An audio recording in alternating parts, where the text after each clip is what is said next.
The last time I spoke about pain and hurt.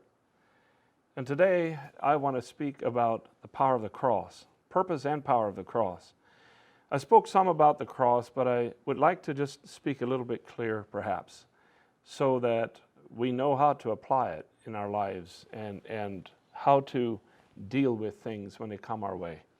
In 1 Corinthians chapter 1, verse 17, it says, "For Christ sent me not to baptize, but to preach the gospel, not with wisdom of words, lest the cross of Christ should be made of none effect." I believe a lot of the counseling that's going in the modern world today is wisdom of words. And what it does, it makes the cross of Christ not effective. This is what I'm seeing. It should never be that the Christian should adapt to the principles of the world, or to, like it says in Ezekiel, I believe, or Isaiah, I'm not sure quite on that reference.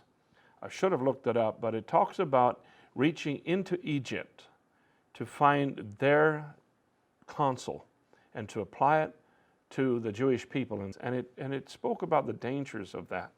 And I believe that's so often what we're finding today in the counseling arena of things, rather than depending on the Holy Spirit to teach us, and because He already knows the insights of the heart of a person we're dealing with and so forth, rather than just being dependent on the Spirit of God, so many times and many churches have turned to another type of non-principled counseling that is basically teaches us how to cope with sin and how to cope with habits, rather than being delivered from it. And I believe that the modern teachings that we have today that is influencing our churches and is causing so many people to have so much pain and hurt all the time that seemingly can never overcome it is because that there is wisdom of words that have come from the world, but it is not from God.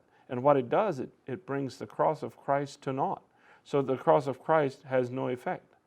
I believe that's one of the things, and I want to warn about that.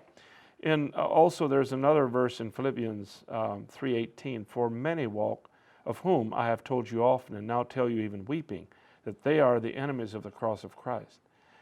There is something of an enemy to the cross of Christ, meaning simply that if we find another way of dealing with issues outside the cross of Christ, we almost like become enemies to the cross of Christ because we deem it as not being something that works for us. And I am a true believer that the cross of Christ is the absolute necessity for the saint. This is in part what makes us saints. It is how we deal with things that come our way, difficult things. I would plead with you that don't think that I'm not speaking out of much experience. I'm speaking out of much experience from facets so deep I can hardly talk about.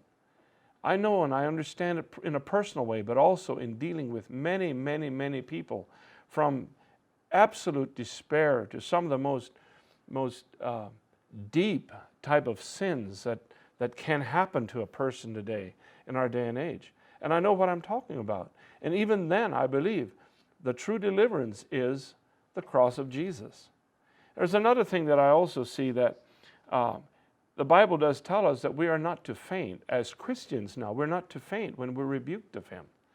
That I'd like to ask some Christian people sometime, what have you received in your life that you can say that was an actual rebuke from God or from Jesus, that He rebuked you of something? And when He does that, it can develop a real inner hurt if we do not address it correctly. And I believe sometimes God is speaking to bring correction in our lives, but it looks like the enemy. Like, for instance, Joseph. I spoke a little bit about Joseph, but the things that went against him, it looked like there's no way that he can even find God's will in the ways that were deteriorating right in front of him. I mean, he was like thrown into prison, into a pit, and into prison, and sold again to the enemy, and sold again to the enemy, and sold again to the enemy, ended up back in a prison, and in there where they had to basically clean him up to bring him out, he was in that bad a shape. It was like, there is no hope for me. There's nothing ahead of me, because it just seems everything just goes wrong and wrong and wrong. And he ends up, it was the walk to become a king. He was the second in command. He was like a king. This sometimes is how kings are made. Sometimes when we're rebuked of him, it is something to develop character in us, to take us to a deeper level of understanding, to a deeper level of usefulness. And we misunderstand it because I believe a lot of times it's pride. It's a personal pride. We don't like to be looked down upon. We don't like to take up the cross because it hurts. It brings things to death. And so I would like to really bring this out right now, and that is that maybe some of the things that you have heard that has hurt you could have been chastening of the Lord. It could have been something because he loves you. He likes to do some things in your life to change your character, to change you the way you think, to diminish you so that he can use you, so that his power can work through you.